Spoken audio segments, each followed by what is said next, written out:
Budget सत्र में कांग्रेस पेश करने वाली है हंगामा। जी हां, जी राम जी कानून वर्सेस मनरेगा पर राहुल गांधी की बड़ी तैयारी हो चुकी है। मनरेगा पर कांग्रेस देश भर में आंदोलन खड़ा करने की कोशिश कर रही है। रायबरेली दौरे के बाद दिल्ली में आयोजित मनरेगा श्रमिक सम्मेलन में भी राहुल गांधी ने मुद्दे को जोर शोर से उठाने की कोशिश की। कांग्रेस अब संसद के बजट सत्र में भी ये मुद्दा उठाने की तैयारी में है। जी राम जी कानून यानी कि विकसित भारत गारंटी फॉर रोजगार एंड आजीविका मिशन ग्रामीण लागू होने से कांग्रेस मनरेगा बचाओ मुहिम चला रही है। कर्नाटक के बाद तमिलनाडु विधानसभा में भी जी राम जी कानून के खिलाफ प्रस्ताव लाया गया है। मनरेगा में कांग्रेस को एसआईआर जैसा पोटेंशियल लग रहा है। ये बात अलग है कि एसआईआर का मुद्दा बिहार चुनाव में नहीं चल पाया। ऐसे में मनरेगा को उत्तर प्रदेश में चुनावी मुद्दा बनाने की भी तैयारी है, जिसका संकेत राहुल गांधी के हाल के रायबरेली दौरे से मिला है। और मनरेगा के मामले में कांग्रेस कृषि कानूनों के खिलाफ किसानों जैसा आंदोलन खड़ा करने की भी कोशिश कर रही है। कांग्रेस अध्यक्ष मल्लिकार्जुन खड़गे का कहना है कि संसद के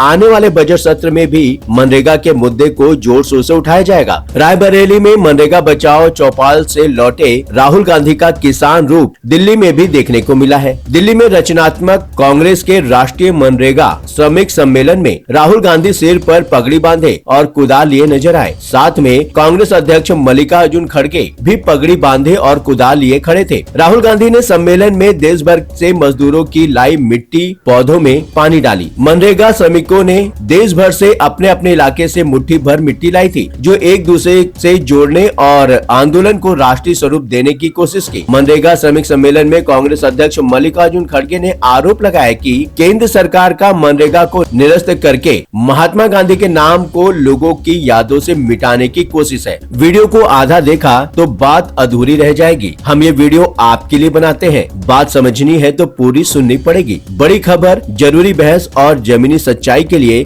7 टीवी भारत को सब्सक्राइब करें। नमस्कार, मैं हूं आपके साथ सुशील पांडे। मनरेगा पर राहुल गांधी का ऐलाने जंग। मनरेगा श्रमिक सम्मेलन में राहुल गांधी ने बताया कि मनरेगा गरीबों को अधिकार देने के लिए लाई गई योजना थी, जिसका मकसद जरूरतमंदों को काम देना था। ये स्कीम पंचायती राज के माध्यम से चलाई जानी थी। अधिकार शब्द महत्वपूर्ण था। सभी गरीबों को मनरेगा के तहत काम करने का अधिकार था। प्रधानमंत्री नरेंद्र मोदी और बीजेपी उस कॉन्सेप्ट को खत्म करना चाहते हैं। राहुल गांधी के मुताबिक वीबी रामजी जुमला है, जिसे वो गरीबों के हक पर हमला बता रहे हैं और गरीबों से अपील कर रहे हैं कि वे नए कानून के विरोध में एकजुट हों। राहुल गांधी कहते हैं, जब हम संविधान और लोकतंत्र के लिए एक होंगे तो मोदी को पीछे हटना पड़ेगा और मनरेगा बहाल होगा। सम्मेलन में राहुल गांधी ने कहा, पहले जो मजदूरों को मिलता था वो अब ठेकेदारों और अफसरों को दिया जाएगा। बीजेपी चाहती है संपत्ति कुछ ही हाथों में रहे, ताकि गरीब लोग अडानी अंबानी पर निर्भर रहे। वो ऐसा भारत चाहते हैं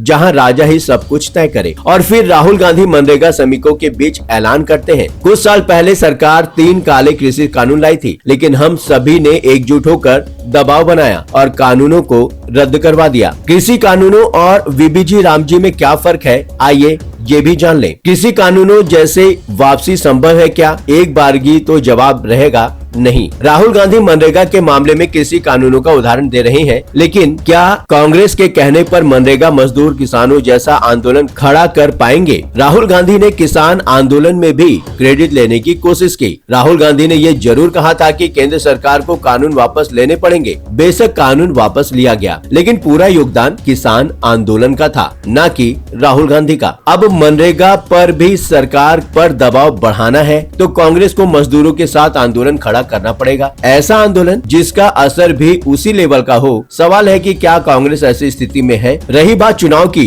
तो यूपी जैसे राज्यों में कांग्रेस मनरेगा को चुनावी मुद्दा बनाने की कोशिश कर सकती है। यूपी में 2027 में विधानसभा चुनाव होने हैं, लेकिन 2026 के चुनाव में भी कुछ हो पाएगा क्या? दूसरी बात, हिमाचल प्रदेश, तेलंगाना और कर्नाटक में भले कुछ प्रयास संभव है, लेकिन केरल में पी विजयन और पश्चिम बंगाल में ममता बनर्जी ही नहीं, तमिलनाडु में एमके स्टालिन भी ऐसा कोई काम नहीं होने देंगे जिसका क्रेडिट कांग्रेस लूट ले। यूपी में कांग्रेस के गठबंधन सहयोगी अखिलेश यादव भी मनरेगा को पहले अपने पैमाने पर तौलेंगे, फिर फैसला लेंगे और वो कांग्रेस के विरोध प्रदर्शनों में शामिल होंगे या अलग से करेंगे, ये भी सोचेंगे। एसआईआर के विरोध में तेजस्वी यादव को कांग्रेस ने किस तरह किनारे किया, अखिलेश यादव ने भी देखा है। झारखंड में कांग्रेस का का जेएमएम के साथ गठबंधन जरूर है, लेकिन वो कितना भाव देंगे कहना मुश्किल है। वैसे भी एनडीए के प्रति उनके मन में बढ़ता सॉफ्ट कॉर्नर पिछले दिनों काफी चर्चित रहा। कर्नाटक में मुख्यमंत्री सिद्धारमैया ने राज्यपाल के अभिभाषण में भी